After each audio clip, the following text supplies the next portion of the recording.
A couple of weeks ago, we took you along on a transatlantic flight on KLM's Airbus A330 and examined what they're like in economy class.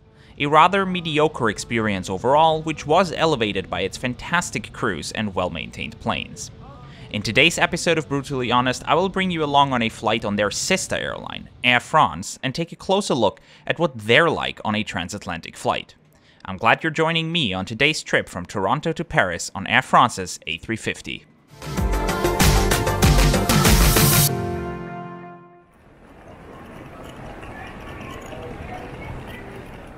Our trip starts at Lester Pearson International Airport, with a quick and simple check-in procedure and, surprisingly, a KLM branded boarding pass. Why they don't have a neutral branded design like the Lufthansa group is beyond me, but then again, who really cares apart from a nerd like me? Our ride to Paris tonight is F-HTYA, a 2019 built Airbus A350-900, and the first one Air France got.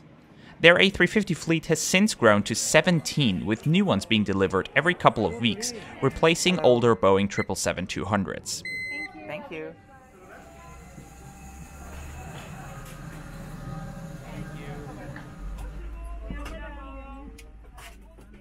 Air France's A350s have a new type of business class seat installed in the front, offering a staggered 1-2-1 configuration with direct aisle access for every seat. Behind that, you will find a 2-4-2 configured premium economy class. And as on almost all our flights, we'll take a seat in the back, the 3-3-3 configured economy class, which is a standard configuration for the A350. A pair of headphones is provided on the seats already, just like a comfy pillow and blanket. One thing I particularly appreciate is when airlines use pillow covers made from real fabric, instead of the scratchy, cheap, single-use stuff most airlines use. It makes them significantly more comfortable. The legroom is pretty standard. With my height of 180 centimeters, I do not feel uncomfortable. But then again, it's also nothing to write home about. It's also important to note that the pandemic-related absence of in-flight and duty-free magazines gives you an extra centimeter of space you wouldn't normally have. The seatback pocket also has these additional little pockets, which I always find extremely useful. Each seat is also equipped with a cup holder, as well as a standard tray table. And right beneath the entertainment screen you will find a USB port to charge small electronic devices, as well as an audio port. The code hook is right up here. Don't ask me why they would put it exactly so that any code would block the screen. And the headrests are adjustable. To my surprise, the economy class seats did not feature universal power outlets, something that I find crucial in this day and age. I myself often use the time on long-haul flights to cut these videos, which requires a lot of power, so my laptop battery can't support that for more than an hour without being plugged in. Very disappointing that Air France would make the conscious decision to omit universal power outlets from their A350 economy class cabins. The headphones Air France provides are pretty standard. Personally, I prefer the smaller in-ear headphones over these, but I guess they're fine too.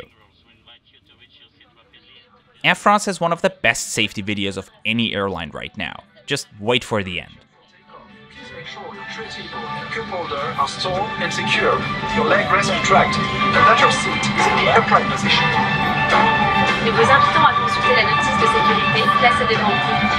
We invite everyone to read the safety information leaflet located in the seat back pocket. Merci pour votre attention. Thank you for your attention. Au nom d'Air France, l'équipage vous souhaite un excellent vol. On behalf of everyone at Air France, we wish you a very pleasant flight.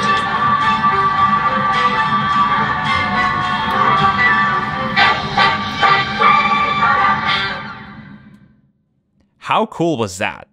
Now we're ready for departure, and thanks to the various onboard cameras of the A350, you can enjoy it from multiple angles.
After takeoff, the crew handed out hygiene kits, which included a disinfectant wipe, hand sanitizer, and a fresh face mask. A refreshing towel was handed out as well. Unfortunately, Air France is not one of those airlines which provides a small salty snack and beverage before the main meal is served, but rather just jumps in right into dinner service. On the other hand though, dinner looks incredible. For the main course, I chose the vegetable pasta with cheese, which was served alongside a small salad, a piece of caramel cake, a cup of water, a cold bread roll with some butter, as well as a piece of cheese, which I love to get with an economy class meal. Alongside that, I got myself a little bottle of French white wine. All in all, this is one of the better meals I have received on a transatlantic economy class flight. Very high quality dishes, a bit more sophisticated than on other airlines, like the caramel cake instead of just a brownie. It was also delicious, and I appreciate the wooden cutlery.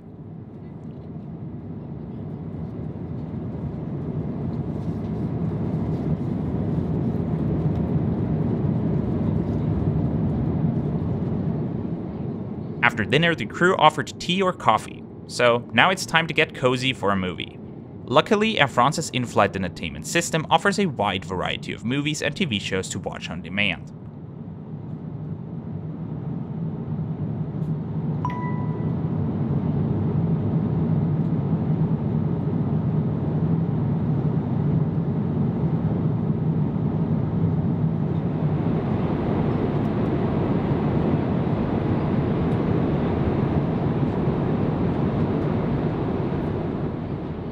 During the flight, there was a self-service snack bar in the rear of the cabin, and I have to say I'm impressed with the snack selection.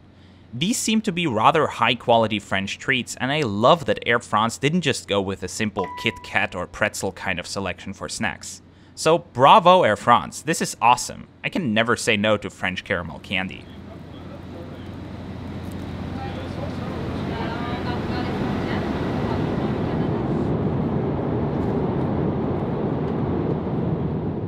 The aircraft was also equipped with Wi-Fi, which was available for purchase. However, using standard messaging apps was free throughout the duration of the flight.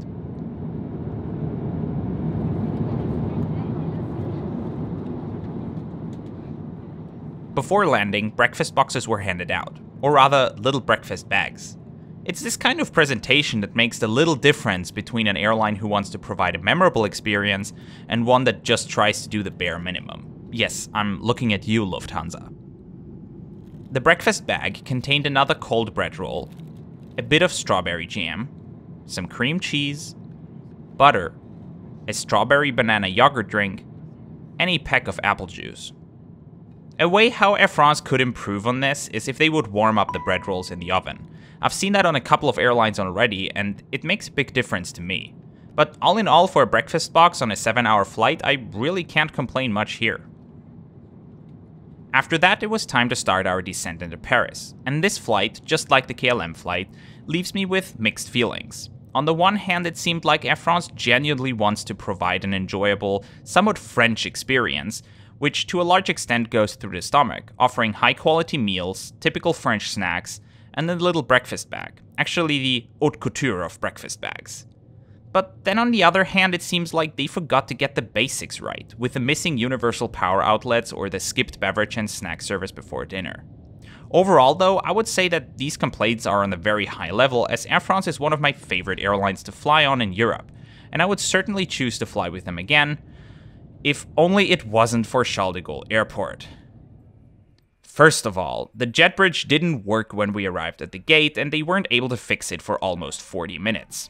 But if that wasn't enough, when I arrived, they had 3 border control counters open for all Terminal 2E transfers.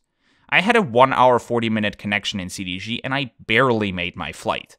A friend I was traveling with who had a 1-hour 30-minute connection missed his flight and had to spend 7 additional hours at CDG. All because the French border force wasn't able to operate more than 3 counters, with all E-gates kept closed and none of the 3 lines for EU passports.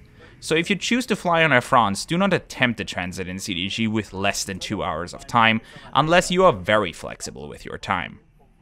With that, thank you very much for watching, I hope you have enjoyed this video, and I'm looking forward to taking you along next Friday on Saudi Arabian Airlines Boeing 777-300ER from Jeddah, Saudi Arabia to New York JFK, 13 hours in economy class on one of the Middle East's most underrated airlines. Again, thank you very much for watching, and I'll see you again next week. Have a great rest of your day, everyone.